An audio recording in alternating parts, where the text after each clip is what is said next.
Hi, hello, and welcome to our Tuesday Live. I am Lisa McNett, breathwork practitioner, holistic health practitioner, founder of One Breath Institute. And today we are speaking about power versus force. Power versus force.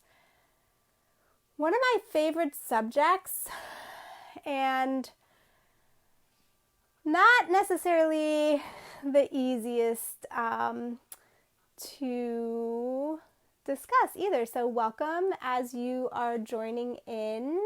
Say hello, if you will, and let me know that you're here. That you can hear me. Again, I'm Lisa McNett, and today we are talking about power versus force.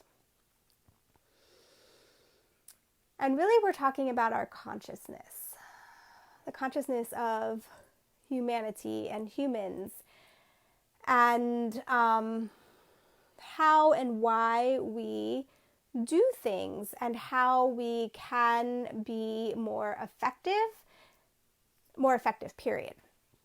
Right? So if you think about the way most of us live, and this goes back to, I think, therefore I am, right? A lot of us live in our mind and operate from a place of thinking mode and thinking our way into and out of everything. We think that we need to do things, change things, shift things.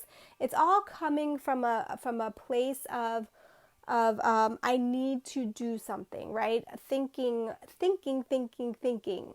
And while this brain that we have in our head, I want to massage mine, thank you, brain inside my head, is really, really powerful.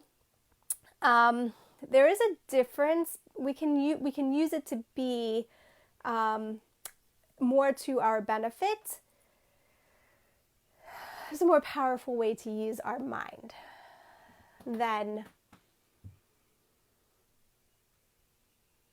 from a place of forcing. So that's really where I need to start, is what is the difference between power and force? I feel like I already kind of launched into that a little bit. But power arises from meaning. Power arises from our principles and our motives. Power arises from that which is significant, deeply significant to me as an individual, and maybe to society as well. But power arises from meaning, from what really has deep, deep, deep meaning to our purpose and our significance. And yeah, when we think about power, doesn't move. Power stays in its center. Power knows that it will attract. Power is an attractor. So the most powerful example that I can give you of power is gravity, right? Gravity. Gravity is the most powerful thing that we experience in every single waking moment of our life, because gravity keeps us held on this planet. It keeps us attracted to this planet, magnetically connected to this planet. But what is it doing, right? We don't see it doing anything. We don't see it at all. We don't have to think about it, right? And it doesn't have to think. It's just a function that happens. And when we are operating from a place of power, then it's a very much more yin place. A lot might be happening, but we are not trying to do. We're not trying to necessarily to do. We might be doing things, but we are not trying to do. Power relies on us going inside to ourself, exploring our consciousness, and connecting with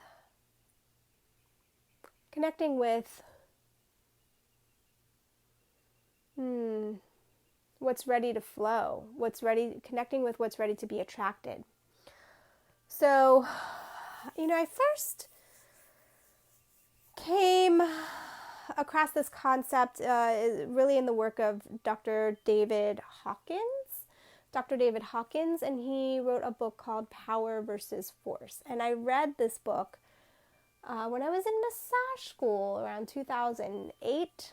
And this is a concept that has stayed with me, that I keep coming back to and keep exploring. And it also, this work keeps popping up in different ways. Dr. David Hawkins actually created muscle testing, applied kinesiology. If any of you have experienced that applied kinesiology, which some naturopaths use, natural chiropractors use, acupuncturists might use, where our bodies, our consciousness has answers. It knows things, and I'll come to that in just a moment. And we can do muscle testing by lifting up the arm, asking questions, and so you might have experienced that work before. If you have experienced that work before, drop it in the comments. I want to hear about it. But so it's a way of getting information, because information is inside our body, and not only just inside our body, but it's in the field in which we are living. And so we have access to it through our consciousness. Now, Dr. Hawkins, I wrote down something that he said. It's a little bit, it's on topic, but it's also a little bit just more about power and consciousness. But it really struck me as true. And what he says is that the main obstacle, in his opinion, the main obstacle to man's development is the lack of knowledge about the nature of consciousness itself.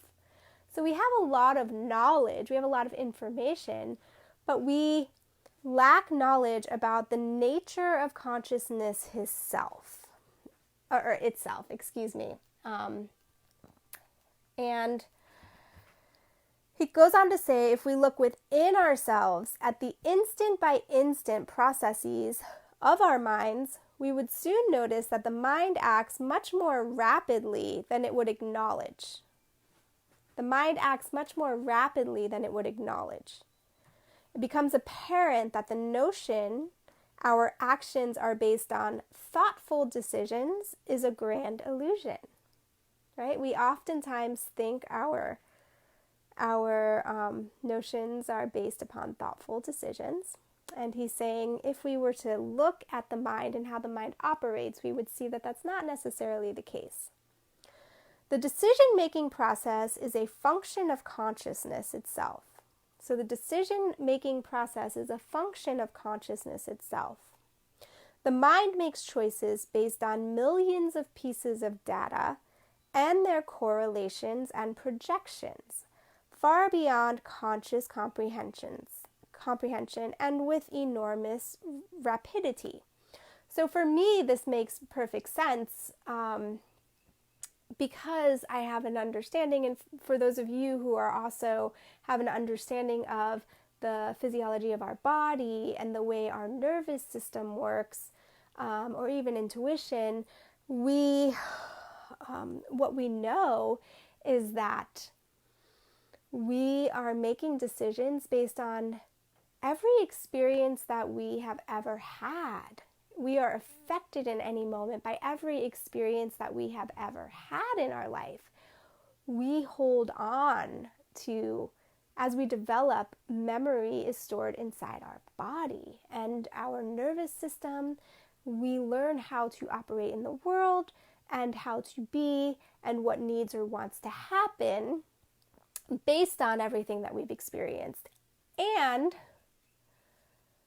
if we have not attended to working on ourself and the things that we are holding that might have affected us in a negative way, then we are oftentimes reacting more than we are responding because we are playing off of information that essentially might be saying we have to play, the world isn't safe, or we need to play smaller, or we have to dim our light, or something along those lines.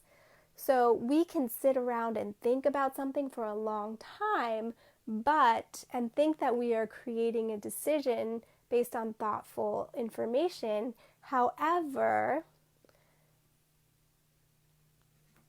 even if we're sitting and thinking, our consciousness, the state of our consciousness, the state of our nervous system, and everything that we're holding on to is going to inform and affect our decision making. Okay? So coming inside is where we, one, look at what wants and needs to be healed, right? So that I have more access. We only know what we know. We only know what we know. And in order to grow, we need to grow beyond what we know.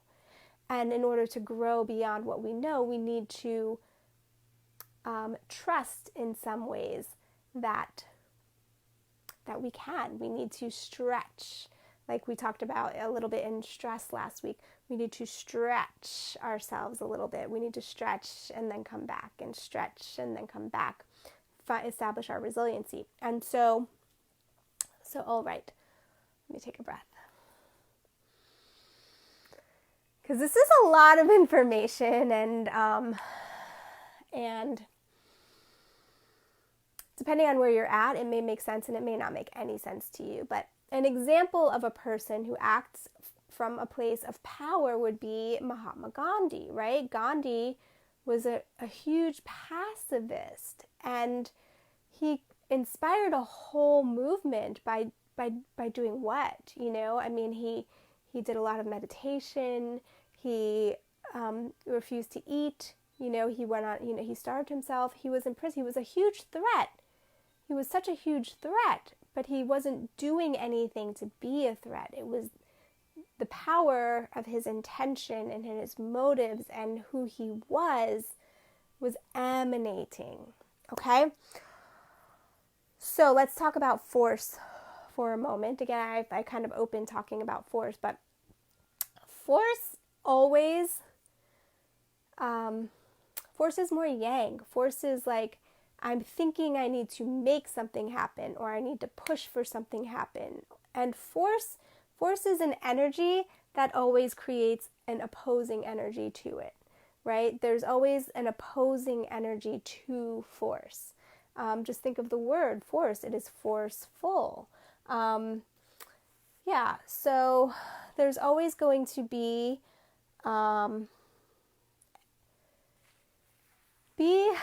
I'm trying to think of a word other than forceful energy. Force always creates a counter force. There's polarization. With force. Force also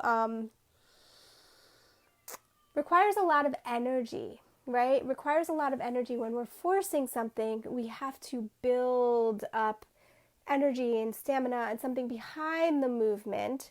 And power, right? Power, on the contrast, we're coming inside, we're connecting to our attractors, we're connecting to our intention, and we are it creates energy. And force creates polarization, creates opposites, and creates an idea of there's something on the other side, right? So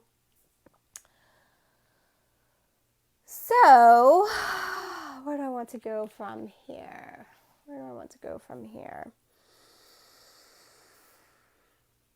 Let me look at my notes for a moment.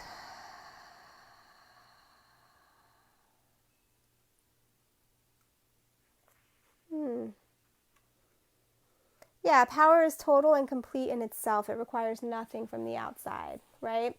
So power is total. It's that knowing that I have everything that I need within me. I have everything that I need within me. And I'm not lacking in any way. And it's interesting how that attracts more cooperation and more collaboration, and it's a self-fulfilling prophecy, okay? Whereas force indicates lack, right? It indicates it doesn't require anybody else to be involved or anything else to be involved. Acting from a place of force is acting from a place of dominance, and it's a place where our society thrives, right? Because there is the kind of energy of dominance comes into that, and that kind of energy of like, yeah, going and doing and making, and there's hormones that ride on the waves of when I want to create something, I want to make something happen, and then I can, right? That feels really good.